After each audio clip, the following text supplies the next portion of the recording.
What is up, fellas? JPS delivers here. BJ Simmons and the boys. I will have a Madden game coming up. Tons of free time this week.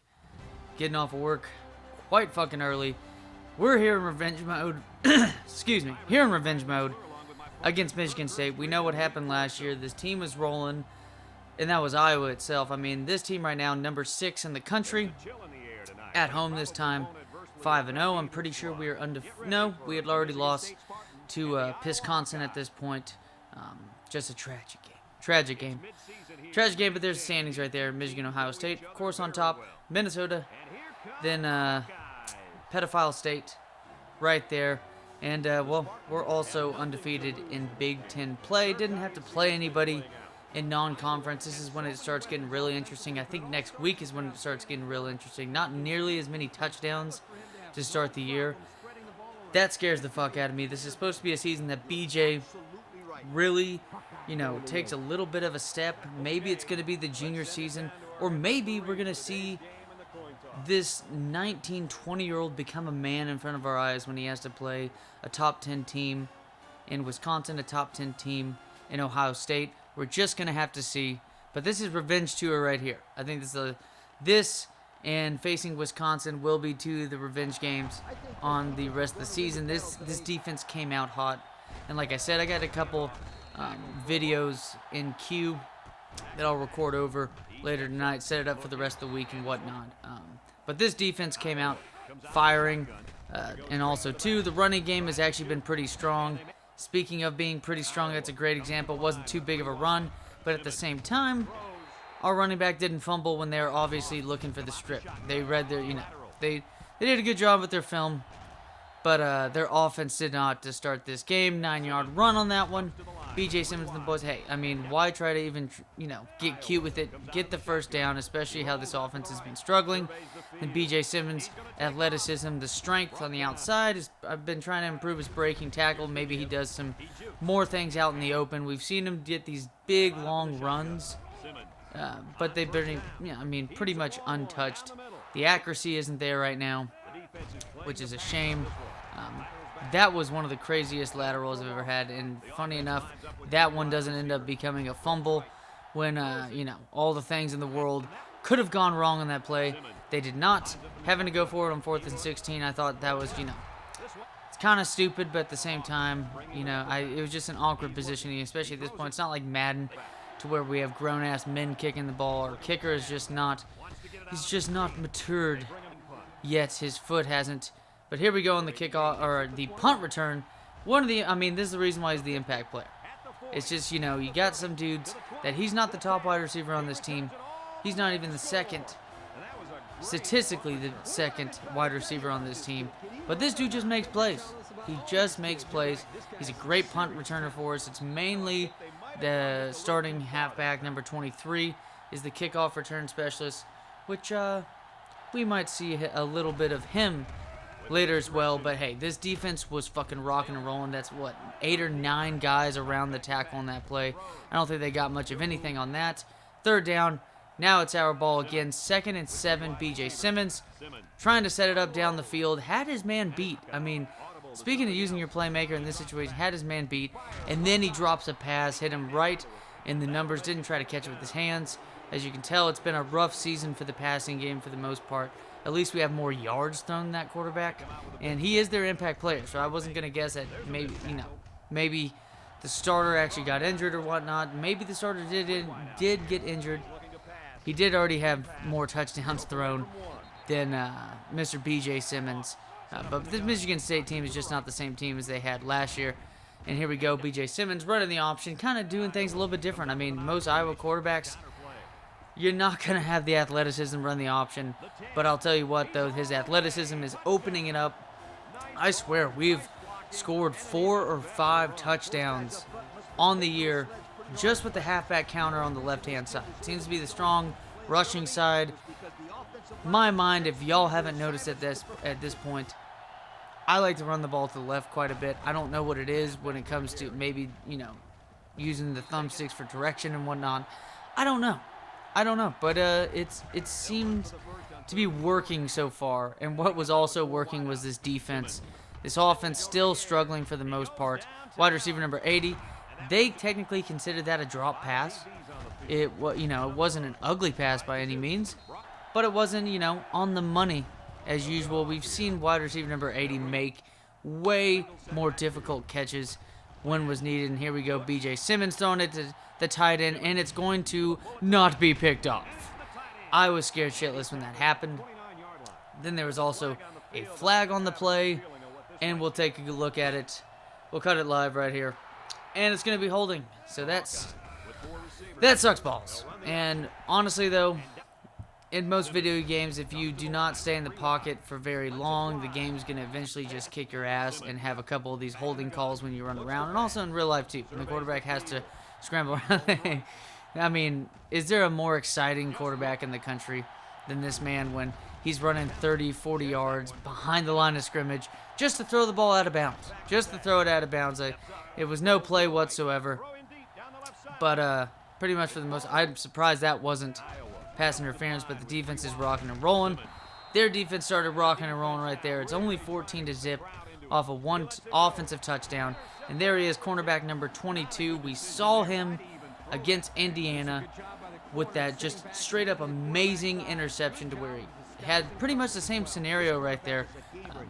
I was hoping when he caught that, he had the momentum and a little bit of space to take that to the house for a pick six, as we pretty much have expected this defense and special teams to rely upon in the early stages of this season. I think this is a very, very terrible pass, by the way. But again, not able to capitalize on the interception, already getting it, I think, inside the 30, inside the 35-yard line. But we're going to get 3 points on the board. I thought that shit was about to turn into wanted. But speaking of halfback, 23, to start the second half, I mean, he was already flashing, folks. But it was the blockers on this one. The momentum has been shifted back in our favor. It is now 23-0 after that field goal to end the half. 24-0 now at this point. I mean, what a hit by linebacker 51. I felt like the front seven was magnificent in this game. You saw, obviously we have the impact player with right outside linebacker number 42 getting things done. I mean, hey, impact players are gonna make an impact. But also, too, I mean, Benson has been a great freshman middle linebacker. He's improved by a couple ticks of the overall rating for him right there on the tackle as well. It was also a user swat, but unfortunately so. That could have easily been picked off. I mean, I need to get better at the reads as well. I think I'm depending a little bit too much with this open space. But right there on third down, it sucks. I was trying to lead him, which you can use the left thumbstick to lead your wide receivers. If y'all didn't know, before, it doesn't work nearly as well as you have on the new generation consoles. But still, you can still lead players. Like if you have a guy on a 9 route, you better be stepping up in the pocket to make that. And there you go. Again, relying on this defense. Beautiful, beautiful play. Getting the turnover, getting the ball back. BJ Simmons throwing it deep. And it's just going to be swatted back like that. I mean, 2nd and 10 now. Here we go, halfback direct. Should get what I believe is a first down on that one. And then, what is a game? What is a game? Without, again, nope. No interception so far. No interception so far. Psych on that one. But here we go, BJ Simmons. And this right here is what happens. I've been improving his injury ratings, his attributes, but it's always that fucking elbow. I don't know what it is. In this game, I'd have to say the momentum shifted right here. Momentum shifted right here. I thought he was going to take it to the house. I'm sure some of y'all thought he was going to take it to the house. And right there, interception, first turnover on the day, and ironically enough, it was not an interception thrown by BJ Simmons, but an interception thrown by the southpaw backup number 6, who BJ took his job at the start of last season, and then a poorly timed swat after a poorly timed throw, and this man is off to the races. It's going to be the first touchdown of the day for them, first points at all for the day right there. Pat White and company getting it done against Louisville right there, West Virginia. We expect that at this point. Steve Slayton and company. I forgot who the two, I don't think Tavon Austin was there, and who was that wide receiver? I know. One of the buddies on here will be able to answer that. Who was the? I mean, I know who I'm talking about. I just don't know the name of the guy. But, fuck. Something Bailey. It was something Bailey, but he got drafted by the Rams, and I think he died in a car wreck or something. Stedman Bailey or something? Is that the name? And what a move right here. I completely shat my pants using the strong safety, number 36. He's been impressive. I mean, he was a true freshman starting last season. He's been good, a couple interceptions as well. Free safety, number 11. We know he's been bossing it around. He had, 3 or 4 picks that one game. And then right there, 14 rushes, 81 yards. Mind you, that run was like 60, 70 yards. This man was in check. But unfortunately now, it seems like we're in check. I mean, as you can tell, I'm scared shitless. Running the clock down. Fortunately enough, Curl Flats is there to save the day. And what I like about running that route, the hitch route, in this game, and oh my god, I'm surprised this man didn't get put 6 feet under in the fucking field, and the game had to end right there. I mean, somehow he was alive, even though the elbow doesn't have the same fucking durability with BJ Simmons. But about 2 minutes left in this one. I thought this was going to be another touchdown, but fortunately enough, as long as you use your angles, you can catch these guys, and Madden is just so fast-paced. So, I mean, we're going to see it in a game against Kevin Curtis and the Oakland Raiders later on this week. But, I mean, it's a shame. Nice play right there, but the defense, pretty much, not an amazing read by any stretch of the imagination, but I will take the incompletion and also raise you a holding penalty on that one. Now 2nd and 11. Throwing it out to that man right there. Fullback. Going to get about 9 yards, and there's player of the game. Wide receiver number 10 with his huge catch. And then I believe that is halfback number 23 with 2 total touchdowns on the day. And linebacker 51 getting it done right there. Beautiful tackle. Beautiful sack. Corso for president. Getting it done, boys. 24-14. And it's going to be about 4th down. Nice highlight right here. I mean, this game's just fun as fuck. Game's just fun as fuck. And then they're just trying to limit it down to 1 possession. And then the blocked field goal. Again, what's a game without an interception thrown by me and a blocked field goal? It's one of the coolest things they've ever done with these NCAA games, was having that, changing that camera angle for defense, and the camera angle that makes, all those return touchdowns and whatnot look even cooler. And then again, another fucking fumble. Just when, player of the game right there, fucking Madden curse, fucking jinx, whatever the fuck you want to throw at it. And then bam right there. I mean, still forcing. At least this doesn't happen after a completed, successful field goal. And then one of the better plays by free safety number 11 on the day, besides even his chase down. Huge momentum on the play. I mean, that does make sense. That must have been the video game saying, like, sitting there like, what the fuck, man? What do we got to do? Because I'm pretty sure the video game thought that was going to be a touchdown for the most part. And beautifully done. Turnover, they run for it on 4th and 3. They only had 1 successful run for the most part. And they couldn't even get it done on 4th and inches earlier in the game. So how do you anticipate? Fortunately, with this offense playing like shit, number 6 in the country, now 6-0, 24 points to the 14 by Michigan State. Get that revenge win, but it really wasn't as sweet as I thought it was going to be.